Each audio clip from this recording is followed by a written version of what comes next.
Students, how are you all? Hope you all are well and fine. It's so good to be back once again. I hope you all had a very good time with your family members, and I believe you all did your exam well and waiting anxiously for your good results. Now, since you all are back and since with a new mind, with fresh mind, we will start a new lesson from history, that is the Revolt of 1857, which is also known as the Sepoy Mutiny. In this lesson, we will learn its introductions, background, important places and leaders, causes of the revolt, causes of failures, and with conclusions. Now, to start with this, you have to first know what is this actually the revolt of 1857, how and why it started. Okay, now the revolt of 1857 till 1858 that covers the major chunk of North India which stood against the British Raj has conventionally been regarded as the new chapter of history in modern India. It found its roots in Meerut, where it all started by the name of Sepoy Mutiny by the local soldiers working for the East India Company. It is also known as the India's first war of independence. British rule foundation in India was threatened for the very first time in India. The revolt started with Sepoy working in the British army and soon spread into local uprisings and rebellions, which involved civilians, peasantry, artisans, and the whole community of India. Religious differences can be cited as the prime cause, as Indian troops were not ready to use the creed caritas, which nullified their religious values, as well as forced conversions by Christian missionaries all around India. At the end of the revolt, what started as a war of religions turned into a national revolt.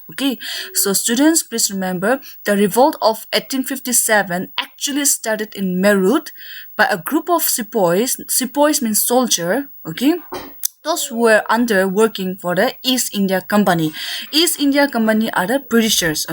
Now, the revolt of 1857 was the first war of independence, and this was the time where the British felt that India was becoming a threat for the empire. Now, in modern India history, the revolt of 1857 is too much important because it is the first revolution which started in on national level. Different community of India participated in this revolt. The first war of independence. Please remember the revolt of 1857, it was a first war of independence towards the independence of 1947. Now we will see what are the factors or what are the causes that led to the revolt of 1857.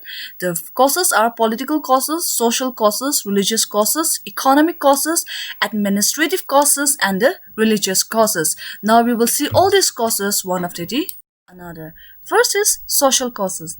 Now social causes means the rules that was being affected through British East India Company in the Indian society, and that is the practice of sati was abolished, widow remarriage was encouraged, child marriage was not allowed, interferences of British in Indian social customs.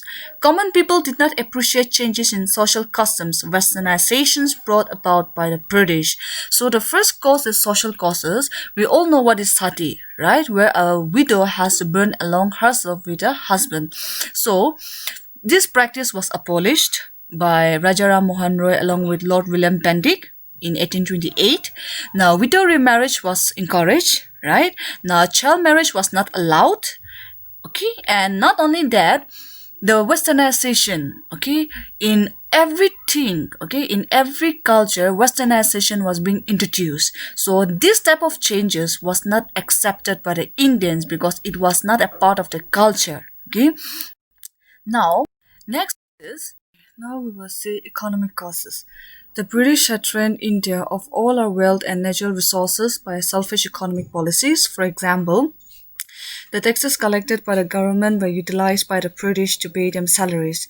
Now, when the East India Company came to India, they started to demolish all the cottage industry and small-scale industry of India in India and started to establish their own factories and industries. So in that way, economic level was adversely affecting in India because the Indians were forced to work in the industries and factories, and not only that, all the economic all the natural wealth resources was being trained, okay, they were being shifted to their own country, okay. So in that way, India was not only facing a problem, but financially, okay, mentally, they were being brought down, okay. Now, these are some of the pictures you can view it. Now we will see what is political causes. Now, Lord Dalhousie policy of annexation and the doctrine of lapse has made the Indian rulers angry and insecure. The Rani of Jhansi, Lakshmi Bai, was not allowed to adopt a son. Okay.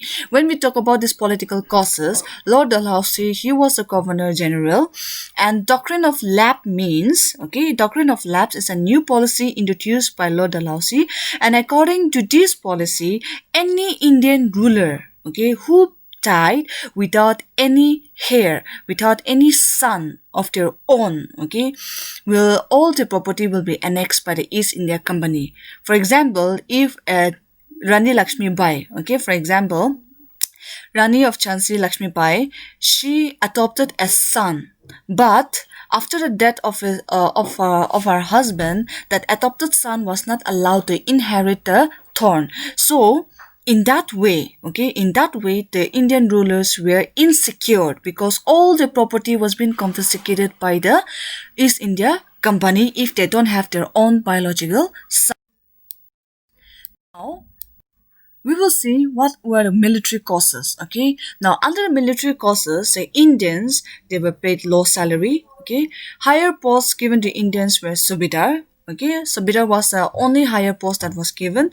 No special allowances was given. There were no force to take pledge for fighting outside the country, okay. So these were some of the causes that came up under the military. Now, not only that, we will also see the Sepoys helped the Britishers to establish the empire in India, but instead of receiving awards or promotions, they were humiliated by the British. There was a discrimination between the Indian and the British soldiers. The highest pay given to an Indian Sepoy, subedar, was less than the minimum pay of a European recruit. The Act of 1856 made it compulsory for new recruits to serve overseas. Okay.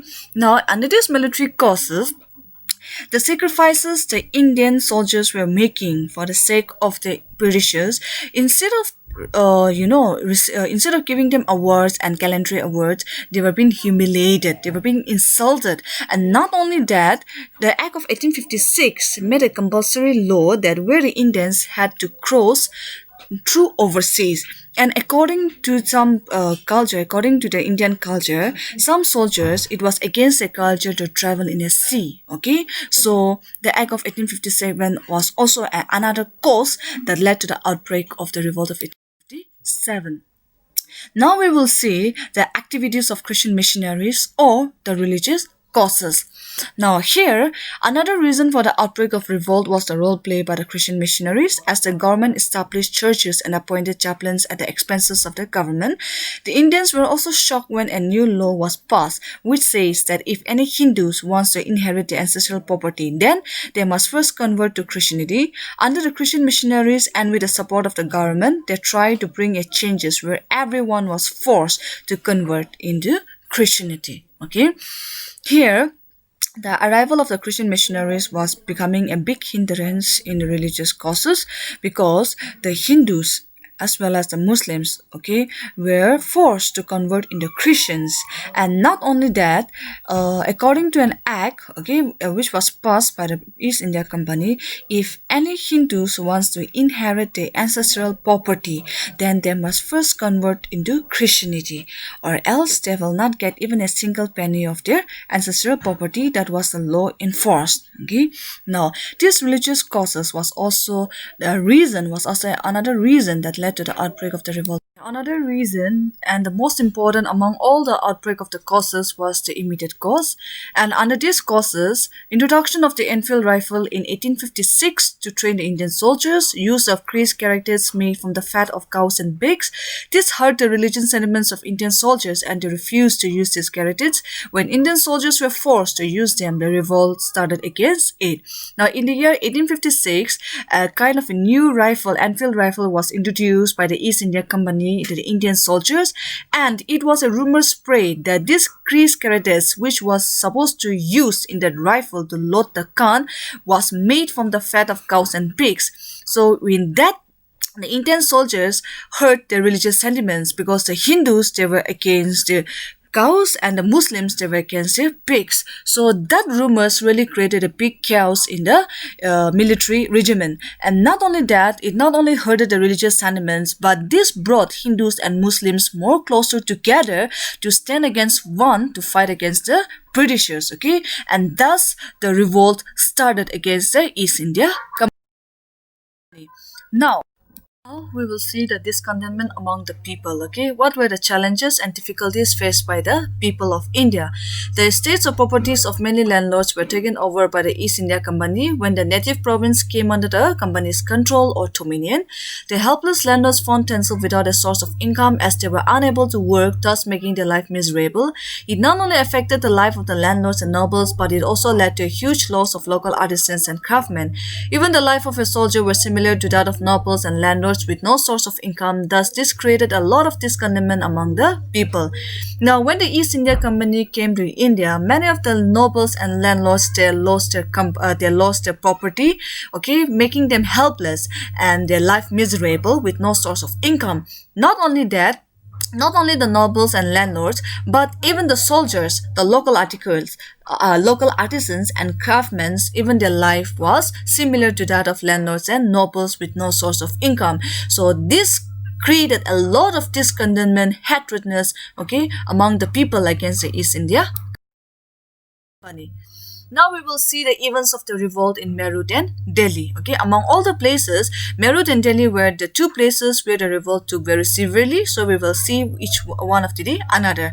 First is Meerut. On May 1857, when the Sepoys or soldiers in Meerut refused to use the new Enfield rifles, they were all imprisoned. Where the next day, other soldiers overtook the prison and released their imprisoned friends, where some English officers lost their life too. On 11 May 1857, a group of Sepoys from Meerut set the police station on fire and marched towards Red Fort, and on reaching Delhi, they persuaded Bahadur Shah Zafar to join them and proclaim him as Sehenshah-e Hindustan. The revolt started in Meerut, spread like wildfire almost all over North India as well as Central and Western India. Even before the 11 May incident, there was always resentment or misunderstanding in various cantonments. The 19th Native Infantry at Balrampur was disbanded as they refused to use the newly introduced Enfield rifle. Mangal Pandey from 34 Native Infantry fired as Sergeant Major of the regiment, where he was executed and the regiment was disbanded. Now, siege of Delhi. On 8 June 1857, a British force defeated an army of mutineers at Pardisarli and took up a position on the famous ridge where they can overlook over the Delhi city. The arrival of more British forces under John Nicholson, commander of the force, finally led to the defeat of the mutineers. After 6 days of strict fighting, Delhi was finally recaptured. This action was the turning point in the campaign and is thus known as the Siege of Delhi, where Bahadur Shah was captured and was sent to Burma, which is now known as Rangoon. Okay, so the revolt of 1857 started mainly because of this Meerut reason. Because in Meerut in 1857, the soldiers, when they refused to use the new Enfield rifle introduced by the East India Company, okay, many of them were imprisoned by the English soldiers, but okay, those prisoners, the Indian soldiers prisoners, were being released by some of their friends, where in that fighting, some of the English officers also lost their life, okay? And after that, after the prisoners were being released, they marched towards Red Fort and they set the police station on fire. And after reaching the Red Fort in Delhi, they persuaded or they, asked or honored Bahadur Shah Zafar to join the revolt and lead the revolt. Okay, so this Bahadur Shah Zafar, in order to honor him, they proclaimed him a new name as Sehenshah-e Hindustan. Okay, and the revolt started in Meerut, spread like a wildfire all over India as well as all over the national region, that it became like a that it almost where all the people started to join the this revolt. And even Mangal Pandey from 34 Native Infantry, he killed one sergeant major of the regiment, and there he was executed and the regiment was disbanded. these are some of the leaders that we have seen. Now, spread of the rebellion in Kanpur, Lucknow, and Jhansi. Now we will see how the revolt spreaded in Kanpur, Lucknow, and Jhansi.